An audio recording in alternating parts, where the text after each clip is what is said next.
Hi, I'm Lucy from Sew Essential, and today I'm sharing my 5 dirty sewing secrets with you. So this is a bit of a different video to what I normally do, but one of the things I love about this channel is connecting with you guys. I love all your comments. I love hearing from you. I love knowing what you like to sew, what your thoughts are. And I did something similar to this on our Instagram account recently, and it sort of sparked quite a lot of interest, and like we had a lot of fun together sort of sharing our dirty secrets. So I thought I'd do the same on the YouTube channel just to connect with you, my lovely community, and hear from you. And I think the other thing that inspired me to do it as well is that the way I've always approached this channel and everything I do is not to profess to be an absolute expert, not to profess to be a perfect sewer who gets everything right all the time. I'm always very, very happy to hold up my hands, talk about challenges I've had, talk about difficulties I've had, share things that have gone wrong, because I remember what it was like at the beginning of my sewing journey. And I remember seeing tutorials and reading things, and very often it sounded like there was this really strict rule book of this is how it should be done, and you know, it should go perfectly every time, and that's how it came across sometimes from some of the sort of things I found.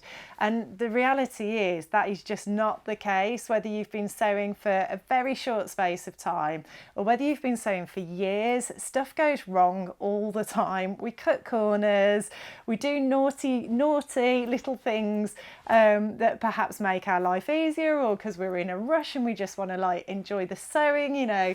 And I just really like sharing that with you all because I think it's real and authentic, and I hope that it gives people confidence and inspires them and makes them realise that like sewing isn't about a big fat rule book. It is about having fun, getting a release from everyday life. That's what it is for me anyway. You know, I get sat down at my sewing machine and my troubles just disappear. I focus on what I'm doing in the moment, and I just love it for that. And I love the freedom and the creativity of it all. Which is why like I just don't really subscribe to a really tough sort of harsh rule book. So yeah, I'm going to tell you now my dirty sewing secrets, and then in the comments please feel free to jump on, join in, tell me yours. And also if there's anything else like this you would like me to do, any ways that you think I could really connect with you guys more as a community, love to hear your suggestions too. So dirty sewing secret number 1. I don't always sew the facings down and secure them. So when you've got a facing that finishes a neckline on a blouse or a dress, you're supposed to like hand sew or stitch in the ditch to secure those facings.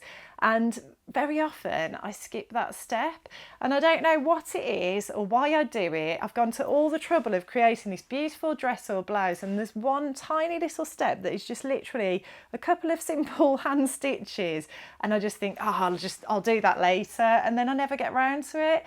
And then every time I iron that blouse or I put it on, the facings are flapping up and I'm tucking them back in, and I just think, Lucy, why don't you just take the 2 minutes that it will take to secure those facings? So that's my sewing dirty secret number 1.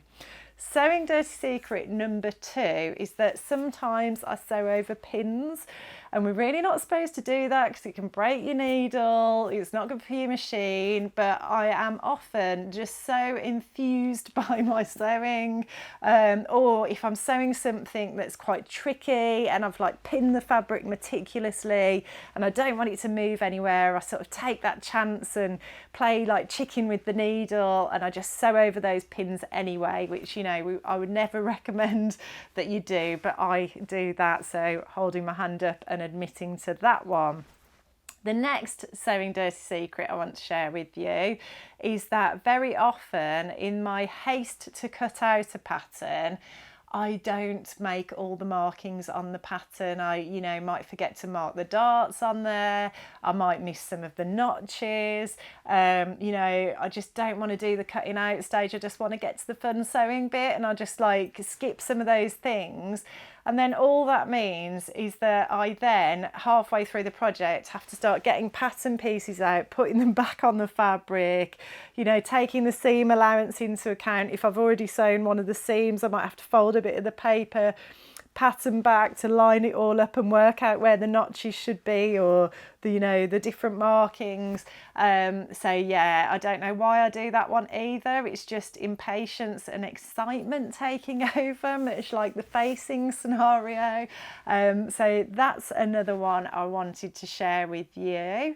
The next one, sewing dirty secret number 4, is that it is very, very rare that I make a toile. So anyone who doesn't know, a toile is a practice run in a cheap fabric that you're not bothered about, so you can make all your mistakes, fine-tune your fit, and in an ideal world you make a toile before you make the real thing, so you can fine-tune it all, practice the sewing, get the fit really good, and then you can, you know, cut into your nice fabric and make it perfectly the first time. But the reality is I very rarely do that. I do make a toile sometimes, so if I'm making something very fitted, or for a very special occasion, I want it to be absolutely spot on, then I will make a toile. But I don't really ever make a full toile. I will just make the bit that I need to work out and I need to practice on. And I could talk about all of this actually in a tutorial video that I did, so I'll pop a link to that below for you. I talk through like how to work out which bits to make and how far to go into the process. So I do that sometimes, but a lot of the time, I think, really thanks to my experience and thanks to the fact that I've sewn a really wide range of brands of sewing patterns, I usually know what size I need to make. I usually, on the big 4s, for example, I'll grade from a 12 at the bust to a 14 at the hips and waist, and then I know I can fit as I sew and alter it as I sew to get a decent fit. So that is sewing secret number 4. And then my last dirty sewing secret is that I don't iron my pattern pieces. So when you're using like a tissue paper pattern, some people will iron the pattern pieces, and it's a good tip to do it because they get really crumpled up in the packet sometimes, and sometimes they can even like fold over a bit, and you could lose like, you know, 1/4 of an inch or something off the pattern piece if it's not properly smoothed out. So lots of people do suggest just run over it with a hot dry iron just to smooth it out before you start cutting out. But in all honesty, I never do that. I do smooth the pieces out with my hands, but again, just that impatience, that terrible impatience of mine, coupled with the overwhelming enthusiasm and excitement for the sewing, means that I do skip that step very often as well. So I don't know whether you guys are interested to hear this stuff, but I just thought it'd be really nice to just, you know, be open, share, tell you the corners that I sometimes cut. I'm not recommending that you do any of this. I'm not saying it's a good idea. I'm just being honest and saying these are the things I do because I blooming love sewing. I can't wait to get on with it.